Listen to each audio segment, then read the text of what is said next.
하나님 말씀은 요한복음 21장 7절에서 14절까지 말씀 보겠습니다. 요한복음 21장 7절에서 14절까지 말씀입니다. 제가 말씀을 봉독하겠습니다. 예수께서 사랑하시는 그 제자가 베드로에게 이르되 주님이시라 하니 시몬 베드로가 벗고 있다가 주님이라 하는 말을 듣고 겉옷을 두른 후에 바다로 뛰어 내리더라. 다른 제자들은 육지에서 거리가 불과 한 50간쯤 되므로 작은 배를 타고 물고기 든 그물을 끌고 와서 육지에 올라보니 숯불이 있는데 그 위에 생선이 놓였고 떡도 있더라. 예수께서 이르시되 지금 잡은 생선을 좀 가져오라 하시니 시몬 베드로가 올라가서 그물을 육지에 끌어올리니 가득히 찬 큰 물고기가 153마리라. 이같이 많으나 그물이 찢어지지 아니하였더라. 예수께서 이르시되 와서 조반을 먹으라 하시니 제자들이 주님이신 줄 아는 고로 당신이 누구냐 감히 묻는 자가 없더라. 예수께서 가셔서 떡을 가져다가 그들에게 주시고 생선도 그와 같이 하시니라. 이것은 예수께서 죽은 자 가운데서 살아나신 후에 세 번째로 제자들에게 나타나신 것이라. 아멘. 사람들은 영웅 만드는 것을 좋아합니다. 총에 맞아도 잘 죽지 않고 하늘을 날고 악당들이 나타나면 단숨에 처리를 해버려요. 슈퍼맨, 배트맨, 스파이더맨, 아이언맨, 영화에 나오는 인물이지만 사람들이 너무너무 좋아해요. 그런데 실상 사람은 그렇게 강하지가 않아요. 아무리 강한 척해도 강하질 못해요. 작은 말 한마디에도 상처를 받아서 끙끙 앓는 것이 사람입니다. 긁히면 피가 나고 밤길이 무서워서 함부로 다니지 못하는 게 사람의 모습이에요. 성경에도 영웅처럼 보이는 사람들이 있죠. 모세, 다윗, 엘리야, 엘리사, 그리고 신약에 와서는 베드로, 사도 바울과 같은 사람들, 그들이 영웅같이 보이긴 하지만 성경에서 그들을 영웅이라고 말한 적은 한 번도 없어요. 영웅이라고 말하지 않아요. 단지 우리가 너무나 연약하기 때문에 그들을 영웅으로 만들어 놓고 나는 영웅이 아니니까 이러면서 내 책임을 회피하는 거죠. 그들은 우리와 종류가 전혀 다른 사람들이야, 이렇게 구별을 해놓고 나면 내가 좀 부족해도 괜찮아 스스로 위안을 삼는 것입니다. 그런데 그들도 우리와 똑같아요.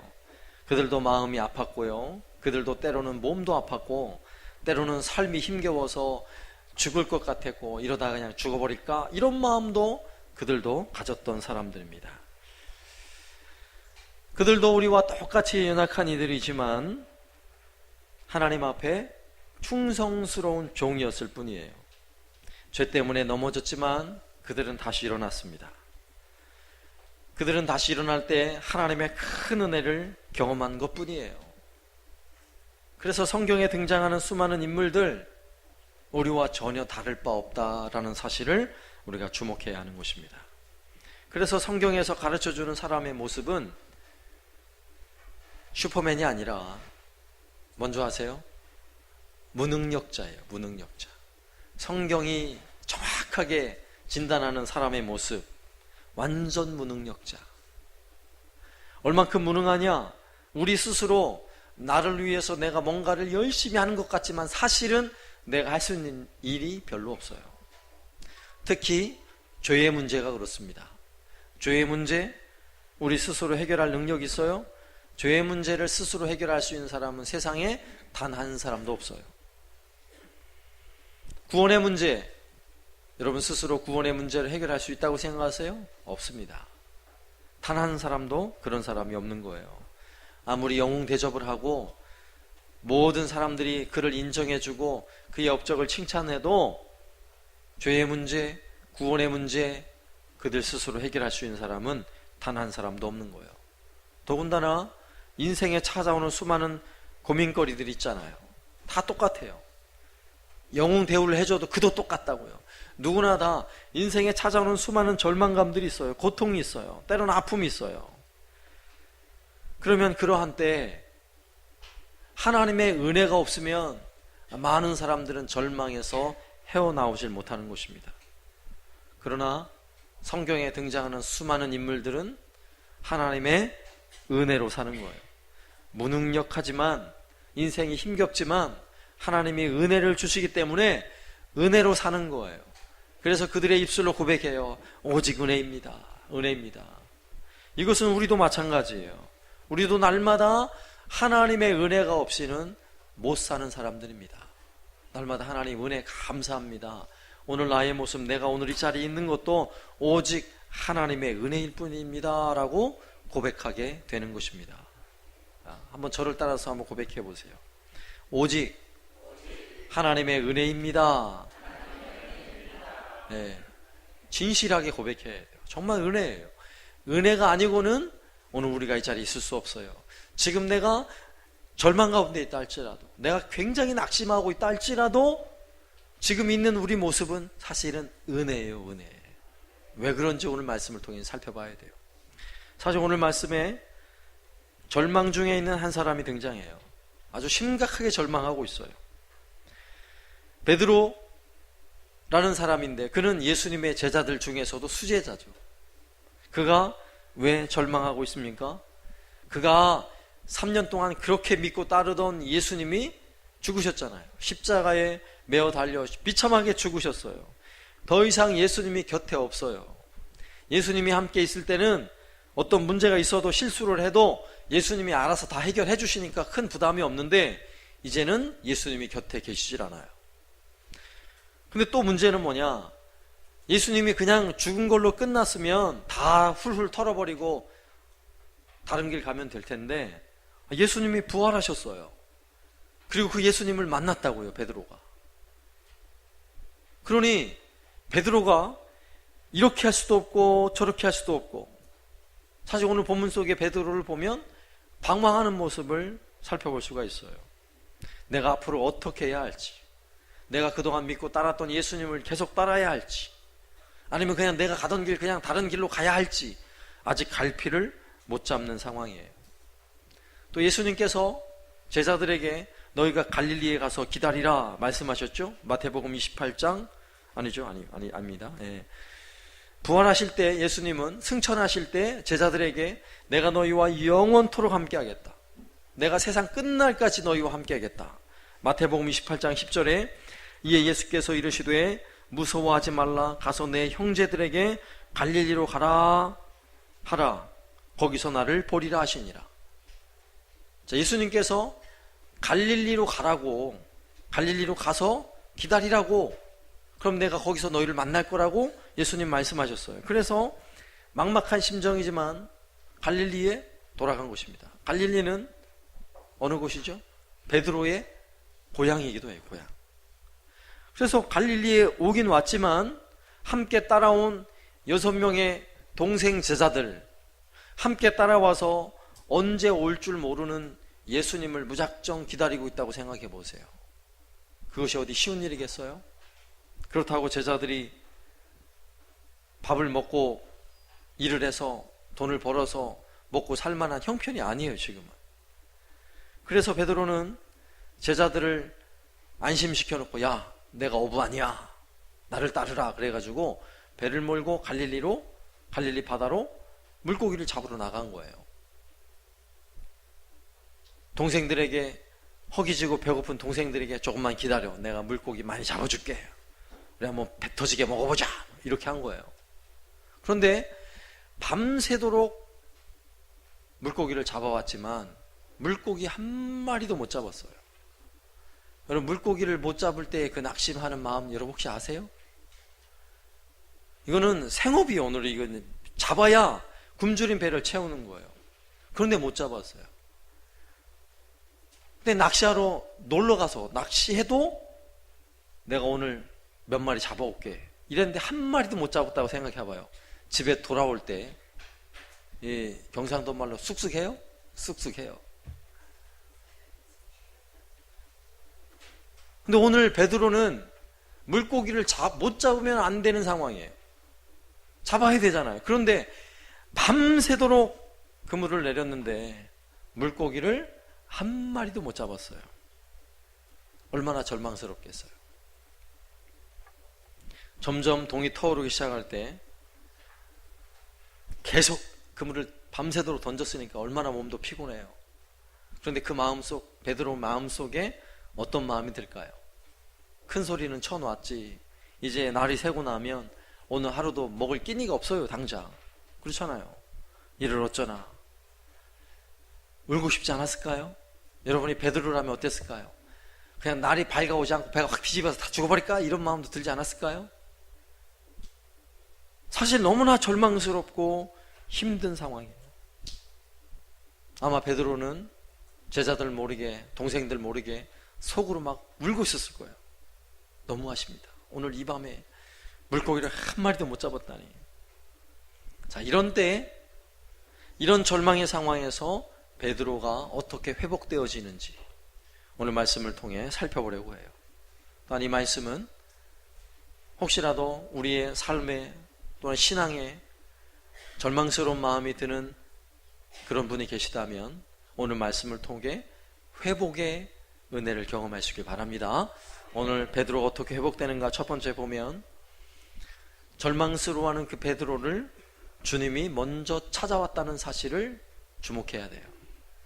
주님이 먼저 찾아왔다고요. 사실은 사람이 절망하고 있을 때는 물론 우리가 스스로 일어나서 절망을 극복하는 것처럼 생각하는 경우가 종종 있지만, 사실은 우리가 주저앉고 나면 스스로 일어날 힘이 없는 사람들이에요. 죄에 대하여 절망한다고 생각해 보세요. 구원에 있어서 절망한다고 생각해 보세요. 우리들 스스로 일어날 힘이 있겠어요? 아니요. 그 누구도 그 절망의 자리에서 자기 힘으로 벌떡 일어설 수 있는 사람은 없어요. 오늘 4절 말씀에 날이 새어갈 때에 예수께서 바닷가에 서셨으나 제자들이 예수이신 줄 알지 못하는지라. 오늘 4절 말씀에 굉장히 중요한 두 개의 메시지가 있는데, 하나는 날이 점점 새어간다는 것, 날이 밝아오고 있다는 것. 여러분, 날이 밝아온다는 것은 사실은 희망이에요. 날이 밝아오면 희망이잖아요. 어둠이 물러가고 날이 밝아와요. 그러나 오늘 베드로는 날이 밝아오는 것이 희망이 아니에요. 더 큰 절망이에요. 사실 이런 사람이 우리 주변에 너무 많아요. 깊은 밤 잠이 들면서 내일 아침에 안 왔으면 이러며 잠드는 분이 있어요. 그리고 아침에 동이 떠오를 때는 오늘도 지옥 같은 인생이 또 시작되는구나 이러면서 하루를 시작하는 사람이 점점 정말 있어요. 그런 분들이 종종 있어요. 이런 분들에게 날이 새어갈 때 절망이죠. 더 큰 절망이죠. 사실 베드로도, 오늘 본문의 베드로도 날이 새어갈 때의 이 시간은 베드로에게 너무나 절망스럽고 부끄러운 시간이에요, 지금. 그런데 이 절망스러운 상황에 또 하나의 메시지는 제자들이 예수신 줄 알지 못하더라. 지금 예수님께서 바닷가 근처에 머물러 계시는데 누군가 있긴 한데 배에 있는 절망하고 있는 베드로와 제자들은 누군지를 모르는 거예요. 알아보지 못하는 거예요. 그래서 사실 우리 인생에 찾아오는 고통스러운 현실보다 우리 신앙인들에게 더 절망스러운 게 뭔지 아세요? 예수님을 몰라보는 거예요. 예수님을 몰라봐요. 오늘 본문에서도 예수님이 아주 멀리 안 보이는 곳에 계세요? 그렇지 않아요. 보이는 곳에 계세요. 그러나 몰라보는 게 문제예요. 이것이 더 절망스럽다고요. 사실 오늘 본문에서 날이 새어가는 것은 더 희망이고, 또 예수님이 먼 발치에서 나를 바라보고 계시는 것만으로도 놀라운 은혜요 희망이잖아요. 그런데 두 가지가 다 절망이 돼버렸어요. 날이 밝는 것도 절망이고 예수님이 곁에 계신 것조차 모르니까 사실은 더 큰 절망이 찾아오고 있는 것입니다. 그러나 중요한 사실은 우리가 절망하고 있는 그 현실 속에도 주님이 지금 찾아와서 그 곁에 계시다는, 나는 그 사실이 이게 은혜인 거예요. 네, 여러분 아십니까? 내가 몰라봐요. 내가 절망할 때는 주님이 계신 걸 몰라요. 그 주님을 찾지도 못해요. 그분의 이름을 부르지도 못해요. 그렇다고 주님이 안 계셔요? 아니라고요. 주님이 계세요. 함께 하세요. 옆에 와 계시다고요. 단지 뭐가 문제예요? 몰라보는 게 문제예요. 그러나 중요한 사실은 내가 몰라봐도, 내가 그 주님을 찾지 않고 있어도 주님은 나에게 찾아온다는 사실이에요. 절망한 사람 그 곁으로 찾아와서 옆에 계시다는 사실을 주목해야 하는 것입니다. 예수님은 찾아오셔서 제자들에게 무엇이라고 말씀하는지 보세요. 5절과 6절. 예수께서 이르시되 얘들아 너희에게 고기가 있느냐? 대답하되 없나이다. 이르시되 그물을 배 오른편에 던지라 그리하면 잡으리라 하시니 이에 던졌더니 물고기가 많아 그물을 들 수 없더라. 아멘. 오늘 이 광경은요, 놀라운 사건이죠. 배에 올라가 있는 제자들에게 지금 그들의 현실 속에 가장 큰 희망은 큰 미래 아니에요. 멀리 있어야 할 미래가 아니라고요. 당장 시급한 이 문제잖아요. 물고기를 잡느냐 못 잡느냐의 문제. 안 그렇겠어요? 낚시꾼이 밤새도록 낚시를 했어요. 한 마리도 못 잡았어요. 낚싯대 접는데 한 마리만 잡아도 그 희열을 여러분 아십니까? 오늘은 그것과 비교할 수 없는, 주님이 곁에 계시면요 이런 놀라운 은혜가 있는 것입니다. 그 시급한 문제가 해결되잖아요. 그리고 예수님을 몰라보는 그들을 향해 예수님이 먼저 말을 거시는 거예요. 얘들아 고기가 있느냐? 이 질문도 얼마나 날카로워요. 그들의 현실에 가장 시급한 문제, 그들의 가장 그 현실 상황에서 가장 절망하는 문제를 예수님은 정확히 찝어내시는 거예요. 고기가 있느냐? 없나이다. 절망스러운 대답이죠. 그럴 때 주님 말씀하세요. 그물을 배 오른편에 던져라. 예수님이 답인 줄로 믿으시기 바랍니다. 예수님이 답이에요. 예수님 말씀하신 대로 오른편에 그물을 내렸을 때에 그물 가득히, 그물이 찢어질 지경으로 물고기를 잡았어요. 밤새 못 잡은 고기를, 아니 밤새 잡아도 그만큼 못 잡을 그만큼의 물고기를 잡게 된 것입니다. 물고기를 잡고 났을 때 많은 사람들이 여기에서 더 큰 절망을 경험하는데, 그게 뭔지 아세요? 물고기를 잡고 나면 많은 사람들은 온 정신을 물고기에다 다 쏟아버려요. 이 일이 왜 벌어졌는지를 모르는 거예요. 지금 내 곁에 와 계신 주님을 못 찾는 거예요. 그래도 모르는 거예요. 그러면 더 큰 절망의 나락으로 떨어져요. 그런 상황이면. 그런데 감사하게도 오늘 본문에서 물고기를 잡았을 때에 금방 정신 차린 젊은 제자가 있었어요. 가장 젊은 제자. 그가 주님이시다. 주님이시다. 여기에 희망이 있는 거예요. 희망이. 하나님께서 놀라운 은혜를 주시는데 내가 지금 손에 쥔 것이 진짜 은혜가 아니란 말이에요. 내가 손에 쥐고 있는 것 때문에 여러분 더 큰 절망으로 빠질 수 있어요. 여러분 오해하지 마세요. 손에 쥐고 있는 것은 우리의 절망하는 마음이 주님께로 향하도록, 내 곁에 다가와 계신 그 주님을 향해 우리의 마음을 쏟고 우리의 눈동자를 돌리고 내 입을 그들을 향해 내 입을 열도록 나를 부르고 계신다는 사실을 알아야 하는 것입니다. 주님이시라 할 때 절망하는 마음은 이제 다 사라지는 거예요. 사실은 물고기가 많이 잡혀서 야 기쁘다 할 것처럼 여겨졌지만 주님이시다 할 때 베드로의 마음이 어땠을까요? 주님이시다 하는 그 순간 베드로의 마음이 어땠을까요? 물고기 잡은 게 기뻤을까요? 주님이시다가 더 기뻤을까요? 은혜를 아는 사람은 알아요. 사실은 물고기보다 주님이시다 이게요, 이건 말로 표현할 수 없는 거예요. 내가 절망하고 있는 순간에도 주님은 내 곁에 계셨군요. 내 곁에 단 한 순간도 떠난 적이 없으시군요.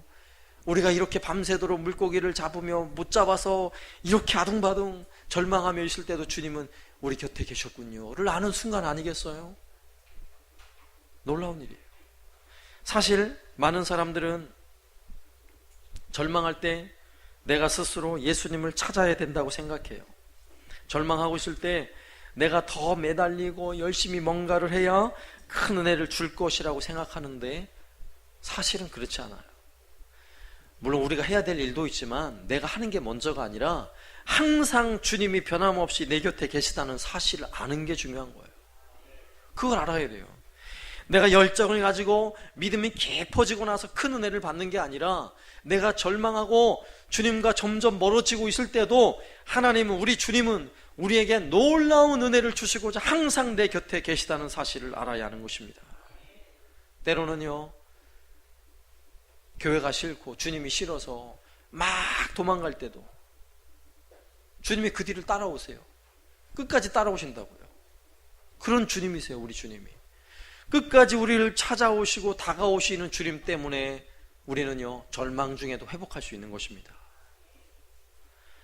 이렇게 주님이 찾아오시면 큰 힘을 얻는 것입니다. 내가 먼저 찾아서 만약에 희망을 얻을 수 있다면 오히려 절망이 커요. 왜냐하면 절망 중에 있는 사람의 마음으로는 내 스스로 주님을 찾기가 너무너무 힘들어요. 절망 중에 있으니까. 절망 중에 있는데 너무너무 고통스러운데 막 힘내서 찬양이 돼요? 아니요, 찬양하기도 사실 힘들잖아요. 그런 분 기억하세요. 주님은 그런 분에게 더 가까이 오세요. 주면 더 가까이 오세요. 주님은 더 가까이 오셔서 우리가 손만 내밀면 그분을 잡을 수 있을 만큼 가까이에서 우리에게 속삭이시고 말씀하신다는 사실을 우리가 기억해야 하는 것입니다. 삶에 지쳐 있을 때, 때로는 예배 생활하기조차 힘들어 있을 때가 있어요. 봉사하지 못하고 자신의 이런 신앙의 나태함 때문에 자꾸만 죄책감이 몰려올 때에, 여러분 그것을 가지고 자꾸 염려하지 마시고 여전히 내 곁에 계신 주님이 있다는 사실을 믿으시기 바랍니다. 이게 먼저예요. 이게 먼저. 주님은 멀리 떨어져 계신 분이 아니라 항상 우리의 눈으로 보기만 하면 바라볼 수 있는 그곳에 주님이 계시고, 내가 얘기하면 그 음성을 들을 수 있는 곳에 항상 계시는 곳이 우리 주님이세요. 그 주님은 날마다 우리에게 다가오시고 찾아오시는 주님이라는 것을 믿으시기 바랍니다. 두 번째, 그 주님은요, 끝까지 우리를 사랑하시는 분이세요. 주님의 그 사랑은 포기가 없으세요. 예수님의 마지막 말씀, 이 땅의 모든 부활하신 후에 하늘로 올라가기 직전에 마지막 주신 말씀, 마태복음 28장 20절 말씀에서 내가 너희에게 분부한 모든 것을 가르쳐 지키게 하라. 볼지어다 내가 세상 끝날까지 너희와 항상 함께 있으리라. 항상 함께 있으리라는 주님의 말씀은 우리를 절대로 포기하지 않으시겠다는 거예요. 끝까지 사랑하겠다고 말씀하시는 것입니다. 사실 예수님은 제자들을 부르실 때도 그들을 사랑하셔서 부르셨어요. 사실 예수님이 불렀던 제자들은 그렇게 유명한 사람들도 아니고 대단한 학벌이나 가문이 좋은 사람들도 아니에요. 갈릴리 출신 촌구석에 사는 사람들이에요. 그럼에도 불구하고 우리 예수님은 사랑하시는 제자들을 부르신 거예요. 또 부르신 그 제자들이 좀 똑똑하게 가르쳐 주는 대로 잘했으면 좋겠지만 실수가 많았잖아요. 얼마나 실수가 많았어요. 그러나 예수님은 실수하는 가운데도 제자들을 너무너무 사랑하셨어요. 때로는 의심도 했어요. 그럼에도 의심하는 제자들을 사랑하셨어요. 부인도 했어요. 부인. 모른다고. 그래도 사랑하셨어요. 또 제자 중에 한 사람은 예수님을 완전 배신한 배신자가 있었어요. 배신자. 그런 제자가 있었어도 예수님이 그들과 함께 하실 때는 내색하지 않으셨어요. 배신할 걸 알면서도 그 배신자 가룟 유다, 그의 발을 씻어주실 때도 베드로의 발을 씻어주시 사랑스럽게 씻어주셨다고요. 변함없이. 우리 예수님 그런 분이세요. 배신할 걸 아는데도 우리 예수님의 사랑은 변함이 없으세요. 베드로 큰 소리를 떵떵 쳤어요. 다 주님을 배반해도 나는 절대로 배반하지 않습니다. 다 주님을 떠나도 나는 주님 곁을 지키겠습니다. 큰 소리 쳤던 베드로, 큰 소리 칠 때도 베드로를 사랑하시지만 예수님을 모른다고 저주하며 3번이나 부인할 때도 예수님은 그 베드로를 사랑하시는 분이세요. 우리 예수님은 사랑하시는 그 제자들을 변함없이 사랑하시듯이 오늘 우리도 변함없이 사랑한다는 사실을 믿으시기 바랍니다. 우리가 실수해도, 때로는 죄를 지어도 때로는 우리의 삶에 하나님 이건 너무너무 하나님 기뻐하실 일이 아닐 텐데 하는 일이 있어도 우리 주님은요, 그 사랑의 마음을 포기하지 않으세요. 부모들이 자녀를 바라볼 때 가지는 마음이 이렇죠. 부모 입장에서 자녀들이 똑똑하면 사랑스럽죠. 그러나 안 똑똑해도 사랑스러운 거예요. 그 부모 마음 아니겠어요? 공부를 잘하는 자녀도 사랑스럽지만 공부 못하는 자녀를 보면 사실은 더 사랑스러워요. 왜냐하면 애틋하면서 사랑스러운 거예요. 부모 마음 아니겠어요? 실수하는 자녀들 보면 실수를 해도 내 자녀이기 때문에 사랑스러운 게 그 부모 마음 아니겠어요? 우리 주님 마음이 바로 그거예요. 끝까지 사랑하세요. 처음에 부르실 때나 그가 실수했을 때나 그리고 열심히 주를 위해 충성할 때나 변함없이 우리 예수님은 사랑하시는 분이세요. 오늘 베드로를 향해도 예수님은 베드로가 예수님인 걸 알고 막 헤엄을 쳐서 주님 앞에 왔을 때에 베드로를 향해서 너 베드로, 내 이놈, 네가 어찌 그럴 수 있어? 라고 한마디 말할 수 있잖아요. 그러나 성경 어디에도 그 베드로를 향해 꾸중하는 예수님의 말씀이 단 한마디도 없어요. 눈을 겼다는 얘기도 단 한마디도 없어요. 예수님이 삐져 계시다는 말도 단 한마디가 없어요. 오늘 말씀에도 보면 예수님은 변함없이 사랑스러운 말씀, 제자들에게 너무나 사랑스러운 말씀을 들려주시는 거예요. 베드로는 예수님이라는 사실을 알고 배 안에 가득한 물고기와 제자들을 다 버려두고 물에 뛰어들어서 수영을 해서 헤엄을 쳐서 예수님에게 다가옵니다. 왜 베드로가 물로 뛰어내렸다고 생각하세요? 왜? 예수님의 사랑이 느껴진 거예요.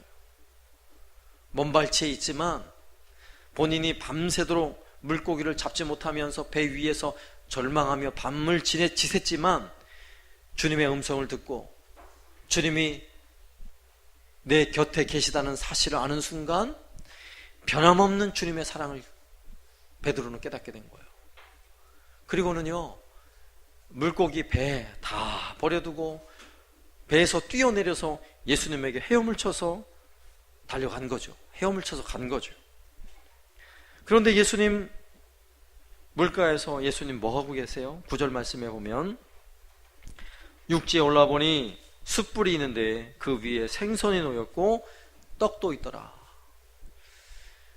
사실 오늘 이 본문에서 숯불을 피우고 생선을 올려놓고 생선을 구운 게 뭐가 그렇게 대단히 중요할까요? 스토리상 별로 중요한 게 아니에요, 사실은. 그러나 이러한 세세한 이야기를 기록하고 있는 이유가 무엇이냐면 예수님의 변함없는 사랑을 보여주고 있는 거예요. 예수님이 거기서 왜 숯불을 피우고 계시다고 생각하세요? 생선을 구워야 하는 이유도 있겠지만 더 중요한 이유가 있어요. 갈릴리는 낮에는 더워도 밤이 되면 밤기온이 뚝 떨어져요. 갈릴리 북쪽에 있는 헐몬산, 높은 산에서 바로 불어오는 아주 찬 공기, 고기압이 불어오기 시작하면요 굉장히 추워요, 밤이. 근데 밤새도록 그물을 던지면서 물이 튀며 온몸이 젖어서 수고하고 있다고 생각해 보세요. 그 새벽쯤에 얼마나 춥겠어요. 그 제자들을 위해 불을 피우고 계신 거예요. 마음도 춥고 몸도 추운데 따뜻한 불 옆에서 불을 쬐고 있는 제자들 한번 생각해 보세요. 얼마나 행복할까. 그들은 밤새 굶주렸어요. 허기졌어요. 그들을 위해 벌써 생선을 굽고 계시는 거예요. 배고플 때 생선 굽는 냄새 얼마나 행복한 줄 아세요? 배가 고파 보세요. 그 냄새는요 집 나간 며느리도 돌아온다고. 그죠? 오늘 예수님은 그 모습 하나하나가 너무너무 사랑스러운 거예요. 예수님의 그 행동 하나하나에 제자들을 사랑하는 마음이 물씬 담겨져 있는 것입니다. 그리고 예수님은 제자들을 향해 한마디 또 말씀하세요. 지금 잡은 생선 좀 가져오너라. 너희들 뭐더라 거기서 배 고기나 잡고 있어 라고 말하지 않았다고요. 너희가 잡은 생선을 좀 가져오너라. 지금 내가 굽는 것 같고 부족하니까 너희들 배불리 먹어라, 이런 마음 아니겠어요? 그리고 또 말씀하세요. 와서 조반을 먹으라. 아침 식사 다 차려놓고 우리 함께 밥 먹자. 배고픈 사람에게 이보다 행복한 소식이 어디 있어요? 주님의 한마디 한마디가 여러분에게 사랑스럽게 들리십니까? 오늘 제자들에게만 하는 말씀이 아니라 우리에게 하시는 말씀이에요. 너무나 사랑스럽게 우리에게 들려주시고 말씀하시고 우리를 부르시는 주님의 음성을 들을 수 있어야 돼요. 이것으로 끝나잖아요. 생선을 먹다가 보면 또 뭐가 생각나요? 생선만 먹으면 좀 허기지잖아요. 밥이 생각나잖아요. 생선 먹다 보면. 예수님이 또 뭐라고 말씀하냐 보세요. 13절 말씀에 예수께서 가셔서 떡을 가져다가 그들에게 주시고 생선도 그와 같이 하시니라. 식사하는 중에 또 가가지고 떡을 가져오셨대요. 뭐 어디서 가져왔는지 잘 모르겠어요. 그런 떡을 가져오셨대요. 여기서 떡은 그들이 먹는 빵이에요. 빵. 우리식으로 말하면 생선을 먹는데 밥을 먹었으면 하는데 예수님이 밥을 해서 가져오신 거예요. 감동을 안 받으시는데 저는 지금 굉장히 감동을 받고 있어요. 우리 예수님은요 이렇게 사랑하시는 분이세요. 아주 세심하게 사랑하시고 꼼꼼하게 사랑하시고 변함없이 사랑하시는 하나, 우리 주님, 우리 예수님. 그 예수님의 사랑을 느끼면, 그 예수님의 사랑을 내 마음속에 조금이라도 느끼기 시작하면 이미 회복이 시작되고 있는 것입니다. 제자들을 향해 친절을 베푸신 그 사랑의 예수님은, 끝까지 변함없이 제자들을 사랑하신 그 예수님은 우리를 사랑하시는 예수님이에요. 변함없이 사랑하시는 주님. 우리 마음은 자꾸 변하지만 주님이 변치 않는다면 우리에게는 얼마든지 회복의 길이 있다는 사실을 믿으시기 바랍니다. 내가 변하면 주님이 변해버려요. 그럼 회복할 길이 없어요. 그러나 내 마음이 변해도 주님의 마음은 변함이 없어요. 그러면 회복의 길이 있는 거예요. 그죠? 변함없이 우리를 사랑하시는 그 주님, 그 주님 사랑 때문에 우리는 다시금 일어날 수 있는 것입니다. 마지막 세 번째로, 그 주님은 사랑하는 제자들에게 일을 맡기세요. 일을 맡기신다고요. 여러분, 이게 대단한 일이에요. 대단한 일. 누군가 나를 믿어주고 일을 시킨다는 것은, 여러분이 만약에 일을 할 수 있는 사람이라면 대단한 복이죠.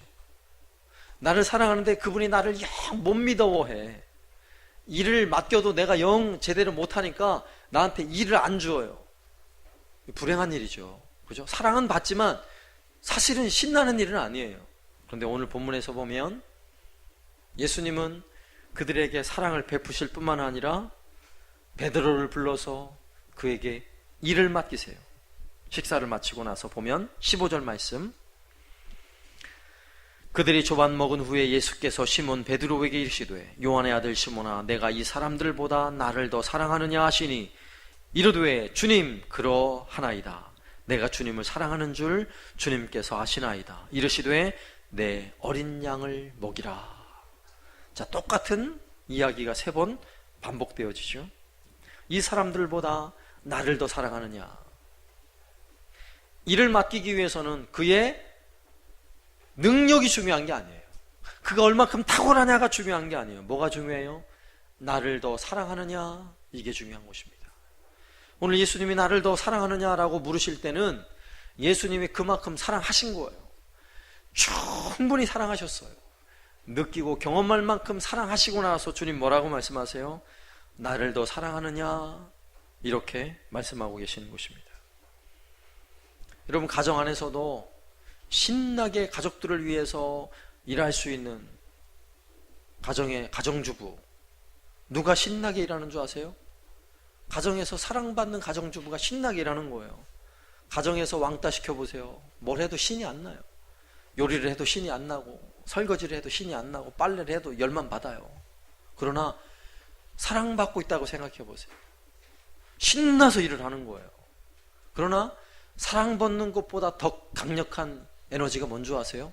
사랑하는 거예요. 사랑하는 거. 내가 사랑받지 못해도 내가 자녀를 사랑하기 때문에 하는 엄마의 그 사랑의 마음은요, 무엇이든지 다 이겨내는 거예요.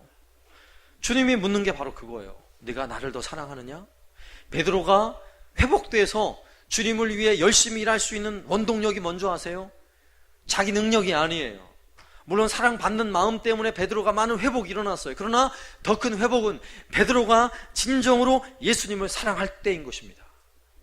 베드로의 마음에 예수님이 질문한 것처럼 이 사람들보다 나를 더 사랑하느냐 질문했을 때 베드로의 마음에 내가 정말 주님을 제일로 사랑합니다 라고 할 때에 주님의 일을 감당할 수 있게 되는 것입니다.